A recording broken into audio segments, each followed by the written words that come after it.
Pretskovo era un pequeño pueblo en la península de Kamchatka, en la gélida y desolada costa de Siberia.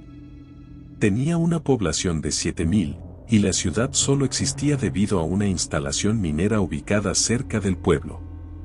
Esa instalación empleó a casi todo el pueblo, a excepción de algunos pescadores, los trabajadores del puerto, un maestro y 2 policías. Pero pronto, ya nadie estaría empleado en Pretskovo. Porque todos morirían. El incidente de Pretskovo ocurrió el 9 de mayo de 1987. Estaba en mi oficina en Vladivostok cuando llegó una llamada urgente del ministro de Defensa. Dijo que venía a Vladivostok, junto con varios oficiales militares de alto rango y el jefe de la KGB. Me ordenaron que preparara un informe conciso sobre todo lo que sabía sobre las fauces de Dios y que imprimiera decenas de copias. Que me encontraría con ellos en el aeropuerto militar en 6 horas y que llevaría mi rifle. Inmediatamente supe que algo muy malo estaba pasando. 6 horas después, cuando llegó su avión, yo estaba allí junto con al menos 100 soldados que fueron llamados por el ejército. Todos allí recibieron una copia del informe que había hecho. Recuerdo cómo algunos de ellos se rieron, pensando que este era su ejercicio militar más loco. Ojalá lo fuera. Pero no fue así.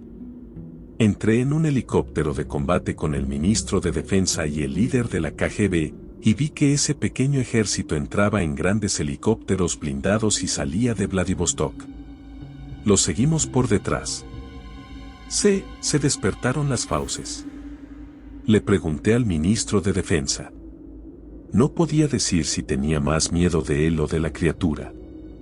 El ministro me miró con los ojos muy serios y simplemente respondió, Jet, no las fauces. Después de unas horas, nos acercamos a un pequeño pueblo costero helado. Todavía no sabía su nombre, pero pronto sabría que ese pueblo era Pretskovo. A medida que nuestro vehículo se acercaba, pude ver algo absolutamente horrible. Había cuerpos repartidos por todo el pueblo. Tanta sangre que podíamos verla a kilómetros de distancia. Los helicópteros aterrizaron a media milla de la ciudad, el mío el último, y luego avanzamos lentamente hacia el pueblo. Seguía queriendo desesperadamente regresar, salir de ese lugar, pero pude resistir los impulsos. Y por las respiraciones rápidas y los ojos inquietos de los soldados, pude ver fácilmente que no era el único que deseaba irse. Cuando llegamos al pequeño pueblo, llegando a la pequeña plaza en su entrada, pude ver mejor los cuerpos. Fue lo peor que he visto en mi vida. El mal, la forma en que cada uno de ellos había atravesado. No puedo describirlo. Fueron aplastados y brutalizados en formas que superan la creatividad humana. Muchos de los soldados comenzaron a vomitar y algunos comenzaron a tener ansiedad o ataques de pánico. Nos dimos cuenta de que cuanto más caminábamos en la ciudad, más destrozados y rotos se volvían los cuerpos. ¿Qué tipo de animal hace esto? Mi jefe, el jefe de la KGB, murmuró. Esto no fue obra de un animal, camarada Chebrikov, dijo el ministro de Defensa. Cuando llegamos al ayuntamiento, ubicado en el centro de ese pequeño pueblo, escuchamos un gruñido muy fuerte proveniente del interior. Pero no un oso o un tigre. Esto sonaba como un gruñido humano inhumanamente fuerte. Los soldados prepararon sus armas. Incluso yo agarré mi pistola. La mezcla de tensión, miedo y concentración era tan intensa que prácticamente se podía oler. Duró solo 1 minuto, pero se sintió como 1 hora. La puerta del ayuntamiento se abrió lentamente y de ella salió una figura humana cubierta de sangre, vísceras y algas. Se tambaleó suavemente hacia nosotros, su sonrisa y sus movimientos eran los de alguien que bebía demasiado. Todos le apuntaban, pero nadie se atrevía a disparar. ¿Qué estás esperando? Disparar. Disparar. El ministro de Defensa gritó lo más fuerte que sus pulmones y cuerdas vocales pudieron. Todos comenzaron a disparar, las balas perforaron la cosa y todos sus alrededores. El ser cayó al suelo, la sangre salpicó por todas partes. Dejamos de disparar lentamente, algunos soldados recargaron sus armas. Y luego, la criatura estalló en un frenesí de risa, rodó por el suelo riendo tan fuerte. Todo fue tan inesperado que nos echamos a reír también. Al principio, algunas sonrisas tímidas y risitas suaves.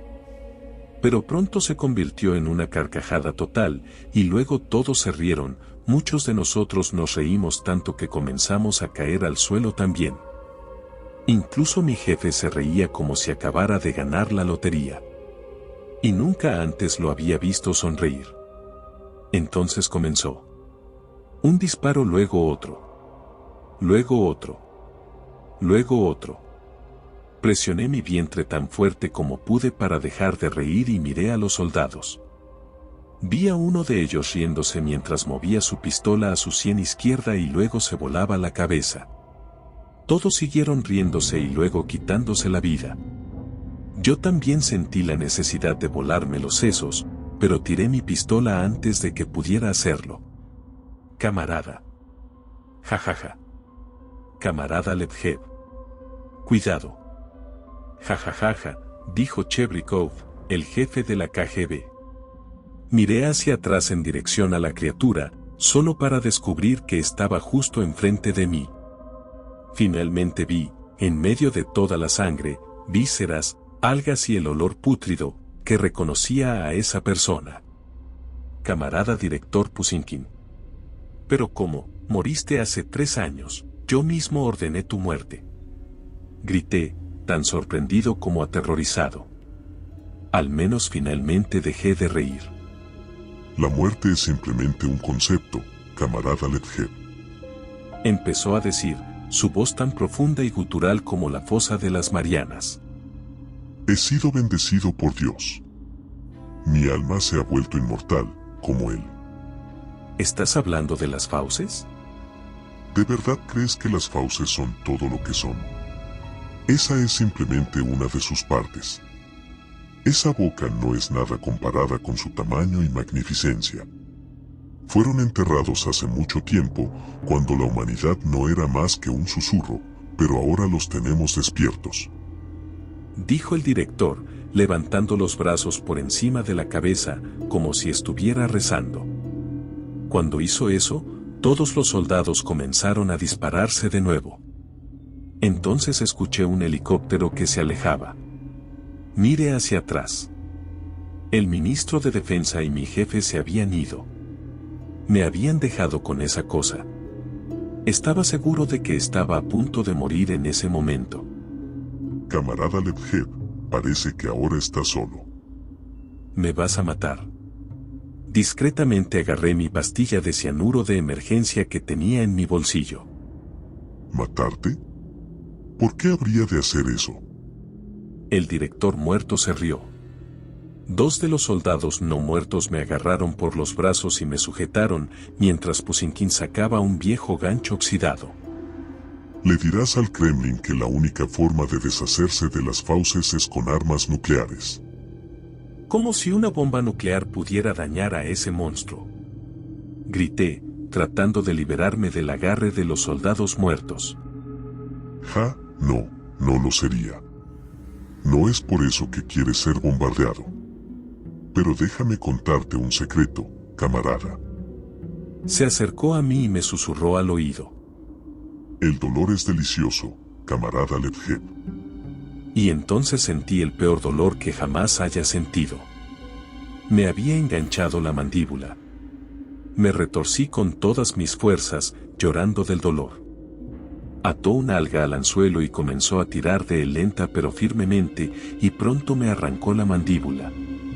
Los soldados no muertos me soltaron, pero tenía tanto dolor que caí al suelo en posición fetal, llorando. ¿No es bueno que te arranquen los dientes?, preguntó, riendo como un maníaco. Literalmente no pude responder. Terminé desmayándome, pero antes de hacerlo, vi a Pusinkin y los soldados no muertos caminando hacia el mar. Sin embargo, ese no es el final, ya que no había muerto ese día. aunque a veces desearía haberlo hecho.